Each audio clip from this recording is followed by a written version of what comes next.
अनिल पाटील, आयतोडे खुर्द. आमच्या गावामध्ये 2019, 21 आणि 5 साली पाणी अतिशय येतं आणि जवळजवळ गाव आमचं 80% जास्त पाण्याखाली जातं. गाव विस्थापित करावं लागतं, जनावरांची सोय करावी लागते, चाऱ्याचा प्रश्न निर्माण होतो. आणि आताच पाणी आमच्या गावामध्ये बरीच क्षारफळ जमीन पूर्वी झालेली आहे आणि रस्ता जर झाली तर आमच्या गावाची परिस्थिती अतिशय वाईट आहे. आणि जर तेच रस्ता झाली तर आम्हाला कुर्लोपला वगैरे जायला जर पहिलं होतं तशी परिस्थिती राहिलेली नाही. आणि आमचं बेटाची अवस्था होईल गावाची. बेटावर सगळं आम्हाला मी राहणार नाही. थोडीच जमीन आमच्याकडे शिल्लक राहत नाही, राहायला सगळं जमीन राहत नाही. घरं विस्थापित करावं लागेल अशी आमची परिस्थिती आहे. अशी वाईट अवस्था आहे थोडी खुर्द निलेवाडी या गावांची आहे. तरी रस्ता ही झालीच नाही पाहिजे. आणि ह्या शक्तीपीठ मार्गाला आमचा 100% विरोध आहे. आणि रस्ता ही होऊ देणारच नाही आयतोडे खुर्दमधून तरी, असं आमची 100% शेतकऱ्यांची हे मानसिकता आहे. माझं नाव शहाजी पाटील, गाव कामेरी. कामेरी गावाला पूर्वी एक national highway Pune Bangalore highway असताना हा नवीन शक्तीपीठ महामार्ग या ठिकाणी महाराष्ट्र शासनानं घाट घातलेला आहे. हा शक्तीपीठ मार्गाच्या बाधितमध्ये नॅशनल हायवेमध्ये असणारे सर्व उद्योग व्यवसाय या ठिकाणी कामेरीमध्ये जंक्शन होणार असल्यामुळं पूर्ण आमचा व्यवसाय, कामेरीतले सर्व हॉटेल व्यावसायिक असेल, पुन्हा लॉजिंग असेल, धाबे असतील, हे सर्व ह्यामध्ये बाधित होणार आहेत. आणि त्यामुळं बेरोजगारांचा पण प्रश्न ह्या ठिकाणी मोठ्या प्रमाणात उपस्थित होणार आहे. त्याचबरोबर कामेरी डेनी पाणी ही पाणीपुरवठा स्कीम आमची 4000 एकराची आहे. त्यामध्ये पाणीपुरवठा संस्थेचं पण प्रचंड असं मोठं नुकसान होणार आहे. यामध्ये असणारी संपूर्ण पाईपलाईन, त्याचबरोबर शासनानं आता नवीन वाकुर्डे बुद्रुक योजना ह्या गावात कामेरी गावासाठी 3000 हेक्टरला ही पाणी देणारी योजना आहे. आणि परंतु तरीही शासन ह्याचा न विचार करता या शक्तीपीठ मार्गाचा घाट घालते. ह्याला कामेरी गावातून प्रचंड मोठ्या प्रमाणात विरोध आहे. लहान मुलांपासून आबाल वृद्धांपर्यंत, महिला असतील, शेतकरी, शेतमजूर, कष्टकरी, सर्व जनतेचा ह्याला प्रचंड असा विरोध आहे. या शक्तीपीठला प्रचंड असा विरोध राहील इथून पुढच्या काळामध्ये. पाटील, सदस्य, शक्तीपीठ विरोधी संघर्ष समिती, वाळवा तालुका. महाराष्ट्र शासनाच्या नवीन रेखांकनाप्रमाणे मंजूर झालेला शक्तीपीठ महामार्ग वाळवे तालुक्यातील 11 गावांमधून जात असून या ठिकाणी आमच्या टोटल वाळवे तालुक्यामधली 852 एकर जमीन जी आहे ही शक्तीपीठाच्या जमिनीखाली, भिंतीखाली येणार आहे. याचबरोबर जर बघितलं तर शक्तीपीठ महामार्ग जाणारा वाळवा तालुक्याचा जो भाग आहे त्याच्या दोन्ही बाजूला, एका बाजूला कृष्णा नदी आहे आणि दुसऱ्या बाजूला वारणा नदी आहे. आणि दोन्ही नद्यांच्या जवळचा जो प्रदेश आहे म्हणजे आमच्याकडे असणारे मसूची वाडे असेल, आयतोडे खुर्द असेल किंवा कुर्लोप असेल, ही गावं या ठिकाणी पूर बाधित आहेत. सध्या सांगलीमध्ये या ठिकाणी पूर परिस्थिती निर्माण होण्याच्या अगोदर या ठिकाणी आमच्याकडे पुराची, या ठिकाणी नदीनं पुराची पातळी ओलांडलेली असते. शक्तीपीठ महामार्गाची जर भिंत या ठिकाणी आडवी उभी राहिली तर या ठिकाणी आमची ही 2 गावं जी आहेत ही विस्थापित करावी लागतील.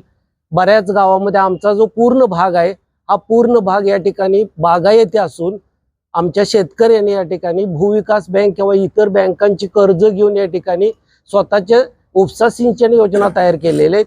आणि ह्या योजना ज्या आहेत ह्या योजना या ठिकाणी या शक्तीपीठ महामार्गामुळे या ठिकाणी बंद पडण्याचा धोका आहे. याचबरोबर बरेचशी कुटुंब या ठिकाणी भूमिहीन होणार आहेत. काही कुटुंब जी आहेत ही कुटुंब बेघर होणार आहेत. आमची महाराष्ट्र शासनाला अशी विनंती आहे या ठिकाणी हा शक्तीपीठ महामार्ग या ठिकाणी रद्दच करावा. कोणाची मागणी नसणारा अनावश्यकरित्या लादला गेलेला शक्तीपीठ महामार्ग आहे तो होऊ नये अशी आमची या ठिकाणी स्पष्ट भूमिका आहे. आम्ही कोणत्याही परिस्थितीत हा मार्ग होऊन देणार नाही. तुम्ही आज इकडे कशासाठी आला? आम्ही आज या ठिकाणी 11 गावातले लोक जे आहेत हे शासनानं 5 मे 2026 ला या ठिकाणी आमच्या शेतीमध्ये या ठिकाणी अधिसूचना जाहीर केली आणि 11 मे 2026 ला माननीय प्रांत यांनी रजिस्टर ऑफिसला या ठिकाणी तब्दिली आणि हस्तांतर बंदी आली. जे बाधित गट आहेत त्यांच्यावर तब्दिली आणि हस्तांतर बंदी आली. त्याच्या हरकती आदरणीय जिल्हाधिकारी साहेब यांना देण्यासाठी या ठिकाणी आम्ही 11 गावातले शेतकरी, बाधित शेतकरी जे हे या ठिकाणी हजर झालेलो आहे. शक्तीपीठ रद्द. जमीन आमच्या हक्काची, नाही कुणाच्या बापाची. जमीन आमच्या हक्काची, नाही कुणाच्या बापाची. एकच जिद्द, शक्तीपीठ रद्द शक्तीपीठ महामार्ग रद्द, झालाच पाहिजे. शक्तीपीठ महामार्ग रद्द, झालाच पाहिजे. शक्तीपीठ महामार्ग रद्द. झालाच पाहिजे.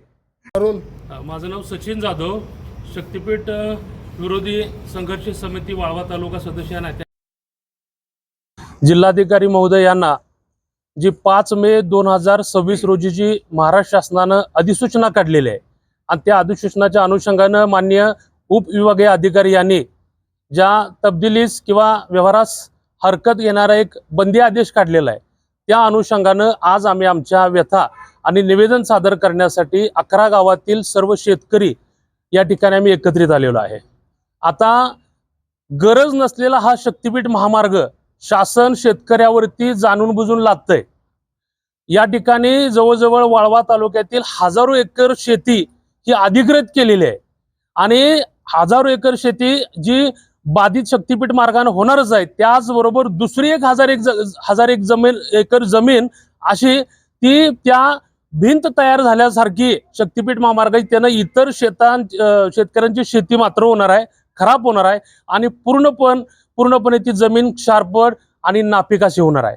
आमच्या कामेरी गावाचं सांगायचं तर 80 एकराचा मागासवर्गीय अनुसूचित जातीतील समाजातील लोकांचा मागासवर्गीय 80 एकराचा तळ आहे, तो 68 एकर त्या ठिकाणी अधिग्रहित झालेला आहे. त्याच्यामुळे तो पूर्णपणे मागासवर्गीय समाज भूमिहीन होणार आहे आणि म्हणून गरज नसलेला जो शक्तीपीठ महामार्ग जो महाराष्ट्र शासनाने शेतकऱ्यावर लादलेला आहे, तो कदापि आम्ही तो महामार्ग स्वीकारणार नाही.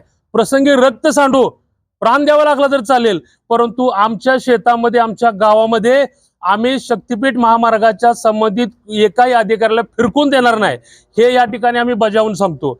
आमची भूमी आमचा तालुका हा क्रांतिकारकांच्या विचारांचा वारसाच आहे आणि महाराष्ट्र शासनाने आमचा अंत बघू नये. तत्काळ आमच्यावरती जो अन्याय करत लागलेला शक्तीपीठ महामार्ग आहे तो तातडीनं रद्द करण्यात यावा, अन्यथा ह्याचे परिणाम याच्या पुढच्या दिवसामध्ये शासनाला झाल्याशिवाय दिसणार नाहीत, हे या ठिकाणी मी सांगतो.